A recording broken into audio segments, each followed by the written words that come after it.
حقیقت یہ ہے کہ جدید تحقیق نے یہ ثابت کیا ہے کہ اگر ایک شادی شدہ جوڑے میں 1 سال وہ ساتھ رہ رہے ہیں اور اپنے سارے ایکٹ نارملی پرفارم کر رہے ہیں اور بچہ نہیں ہو رہا، تو اس میں 40% چانسز ہیں کہ مرد ہو، 40% چانسز ہیں کہ اس کی وجہ عورت ہو، اور 20% چانسز ہیں کہ فیکٹر دونوں میں ہو۔ 1 ملی لیٹر کے اندر اتنی تعداد سپرمز کی ہونی چاہیے جتنے لاہور کے پورے باسی ہیں۔ یہ سوچ کے کہ ایزوسپرمی آ گیا کہ بالکل اب اس کا بچہ ہو ہی نہیں سکتا، یہ بالکل غلط ہے۔ اس کانسیپٹ کو دور کریں۔ میرا نام پروفیسر ڈاکٹر نذیر ہے اور میں ہیڈ آف ڈپارٹمنٹ ہوں یورولوجی، مردانہ نظام جنسی۔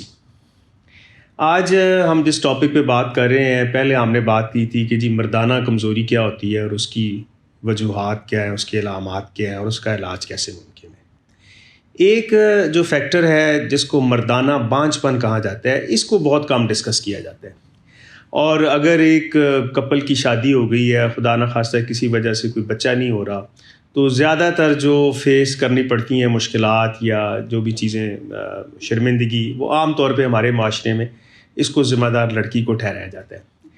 حقیقت یہ ہے کہ جدید تحقیق نے یہ ثابت کیا ہے کہ اگر ایک شادی شدہ جوڑے میں 1 سال وہ ساتھ رہ رہے ہیں اور اپنے سارے ایکٹ نارملی پرفارم کر رہے ہیں اور بچہ نہیں ہو رہا، تو اس میں 40% چانسز ہیں کہ مرد ہو، 40% چانسز ہیں کہ اس کی وجہ عورت ہو، اور 20% چانسز ہیں کہ فیکٹر دونوں میں ہو۔ تو گویا یہ ایک طرح سے آلموسٹ 50% رسپانسبلٹی جو ہے وہ مرد کی بھی بن جاتی ہے۔ اب ہم اگلے سٹیپ کی طرف چلتے ہیں۔ لاسٹ ٹائم ہم نے کہا کہ جی مردانہ کمزوری کے کئی سٹیجز ہیں، کہ خواہش ہی نہیں ہے، یا اس کے اندر اتنی طاقت نہیں ہے، یا اس کی ٹائمنگز کا ایشو ہے۔ اب فرض کر لیں کہ یہ ساری چیزیں ٹھیک ہیں اور وہ اکٹھے رہ رہے ہیں اور اس کے باوجود بچہ نہیں ہو رہا، حمل نہیں ٹھہرا، تو ہمیں پھر آگے چلنا ہے۔ اب یہ ہمارا کام ہے کہ ہم اس کی مزید تحقیق کریں گے۔ اس کو ایگزامن کرنے کے بعد ہم کچھ ٹیسٹ ایڈوائز کریں گے، جس میں کوئی ایک ڈاپلر الٹرا ساؤنڈ ہو سکتا ہے، اور سب سے امپورٹنٹ جس ٹاپک پہ ہم بات کریں گے وہ ہے اس کے سیمن یا انسان میل کا جو مادہ ہوتا ہے اس کا معائنہ۔ سیمن انالیسس جب ہم کرتے ہیں تو سیمن انالیسس کے اندر جو ہے نا بہت ساری چیزیں جو ہے وہ ہم دیکھتے ہیں، لیکن یاد رہے کہ اس سے پہلے ہم نے یہ طے کر لی ہے کہ فیمیل پارٹنر وہ ٹھیک ہے بالکل، لیکن یہ نہیں ہے کہ آپ میل پارٹنرز کو بالکل بھول ہی جائے۔ تو میل پارٹنرز کی طرف آ رہے ہیں۔ میل پارٹنرز کے جب ہم نے یہ سٹیپس ایگزامینیشن کر لیا، اس کا ڈاپلر الٹرا ساؤنڈ، اس کی جو خصی ہیں ٹیسٹیکل جن کو کہتے ہیں، ان کی ساخت دیکھ لی، وہ بھی ٹھیک ہے، سب کچھ ٹھیک ہے۔ اب ہم سیمن انالیسس جو ایک ٹیکنیکل کام، اس کو جب ہم نے ٹیسٹ کیا تو اس میں کئی چیزیں ہم نے دیکھنی۔ اس کے نارمل پیرامیٹرز ہیں۔ ایک تو یہ ہے کہ اس کا والیوم جو ہے وہ کم از کم 1.5 ملی لیٹر ہونا چاہیے پر ایجیکولیشن۔ اسی طرح اس کی خاص پی ایچ ہونی چاہیے، اور اس کی جو تعداد ہے جو سب سے امپورٹنٹ ہے وہ ہے، آج کل کا نیا کرائٹیریا ہے کہ 15 ملینز پر ایم ایل۔ آپ یہ سمجھیں کہ جیسے ہمارے پورے لاہور شہر کی جو آبادی ہے، 1 ملی لیٹر کے اندر اتنی تعداد سپرمز کی ہونی چاہیے جتنے لاہور کے پورے باسی ہیں۔ تو یعنی یہ تو منیمم کرائٹیریا ہے۔ اب اس کے بعد یہ تعداد کے ساتھ ساتھ یہ بھی دیکھنا ہے کہ وہ سارے جو سپرم سیلز ہیں، جو مردانہ جرثومہ جسے کہا جاتا ہے، ان کی ساخت کیسی ہے۔ یہ پورا اس کا ایک سٹرکچر ہے، اس کا ہیڈ کیسا ہے، اس کی ٹیل کیسی ہے، اس کی باڈی کیسی ہے، یہ ساری چیزیں اس کے جسم کا حصہ ہیں۔ وہ ایک پوری ایک اینٹی ہے وہ بھی۔ اب اگر اس کی ساخت بھی ٹھیک ہے، پھر کیا مسئلہ ہے؟ پھر اس کا مطلب ہے کہ یہ ہو سکتا ہے اس کے اندر کمزوری ہے، لاغر پن ہے، وہ ٹھیک طرح سے موو نہیں کر سکتا۔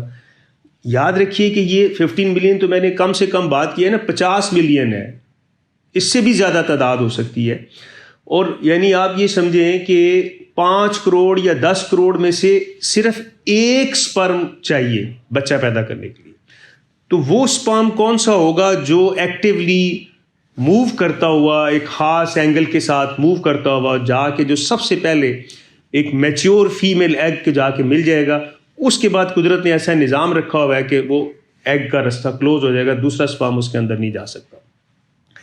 اب اگر ان چیزوں کی ہم کوئی بھی وجہ دیکھ رہے ہیں کہ یا تو اس کی تعداد کم ہے، یا اس کی ساخت ٹھیک نہیں ہے، اس کی ٹیل ٹوٹی ہوئی ہے، سر میں کوئی پرابلم ہے، یا اس کی موومنٹ، تو یہ مختلف اس کی ڈیزیزز کی کیٹیگریز ہیں۔ یہ ٹیکنیکل جاب ہے، لیکن اب موٹی موٹی بات میں آپ کو سمجھانے کی کوشش کروں گا کہ یہ کام پھر ایک یورولوجسٹ کا ہے. ہمارے پاس آپ نے آنا ہے, ہم نے یہ دیکھنا ہے کہ اس کو پرابلم کیا ہے. اب فرض کر لیں اس کا والیوم کم ہے اور اس کی کمزوری ہے, تو بہت زیادہ چانسز ہوتے ہیں کہ اس کو ہم سمپل لائف سٹائل ماڈیفیکیشن کے ساتھ, اس کی ورزش کے ساتھ, اس کی خوراک کے ساتھ, اور اگر کوئی اس کی وجہ ہے, اگر اس کا کوئی کاز ہے. دیکھیں بعض لوگ اتنے ٹائٹ کپڑے پہنتے ہیں, انڈر گارمنٹس خاص طور پر بہت ٹائٹ ہوتے ہیں, وہ اتنا گرم کر دیتے ہیں آپ کے اس ایریے کو, ٹیسٹیکلس کو, جس سے ان پہ اسپرمس کی پروڈکشن کم ہو جاتی ہے یا ان کی وہ موومنٹ جو ہے وہ کم ہو جاتی ہے, کمزور ہو جاتے ہیں.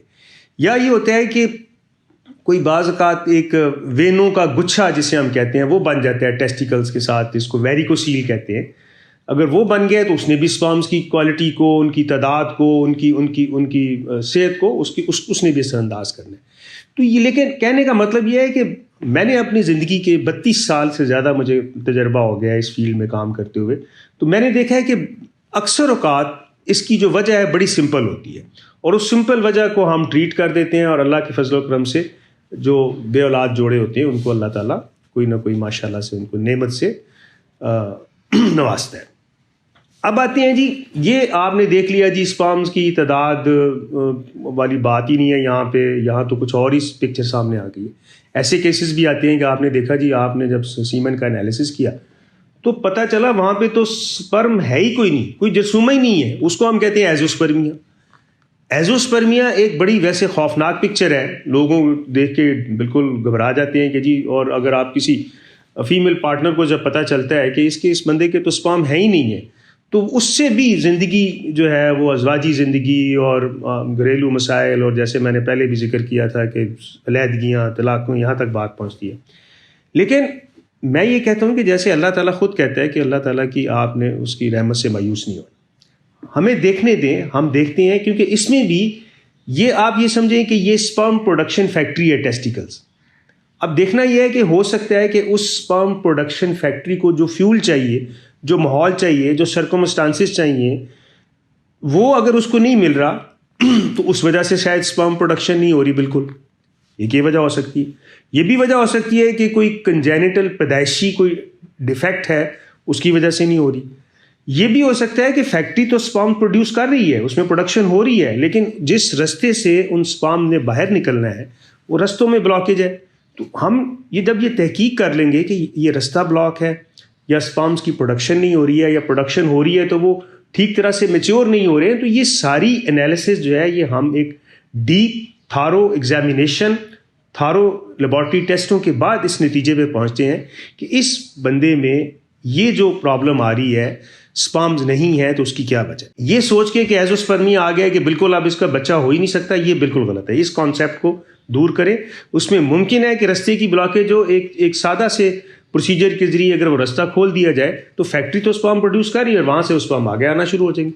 اور فرض کر لیں کہ اگر فیکٹری میں اسپرم پروڈیوس صحیح طریقے سے نہیں ہو رہے, تو اس کو جس فیول کی, جس میڈیکیشن کی, جس انجیکشن کی, جس چیزوں کی ضرورت ہے, اس کو جس ماحول کی ضرورت ہے, اگر اس کو وہ چیزیں پرووائڈ کر دی جائیں تو بھی اسپرم پروڈیوس ہونا شروع ہو جاتے ہیں. ورسٹ کم ورسٹ سچویشن یہ ہے کہ نہیں جی وہ رستہ بھی ٹھیک ہے اور باقی چیزیں بھی ٹھیک ہیں, لیکن اسپرمس کی تعداد اتنی کم ہے, کیونکہ میں نے بتایا نا کہ جی اسپرمس کی کم از کم تعداد جو ہے وہ 15 ملین اگر ہوگی پر ml, تو ایک ہم یہ امید کرتے ہیں کہ اس سے کوئی پروڈکشن ہونے کا چانس ہے, کوئی فرٹیلائزیشن ہونے کا. اگر تعداد کم ہے تو پھر بھی مایوسی کی بات نہیں ہے.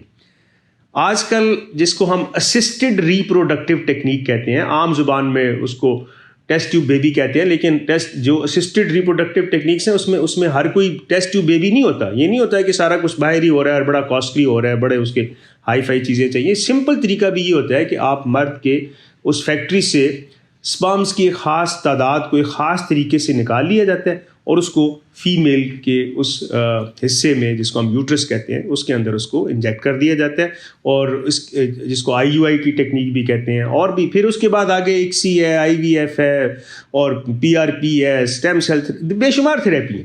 ہم ایک دم سے کسی چیز پہ نہیں جا رہے.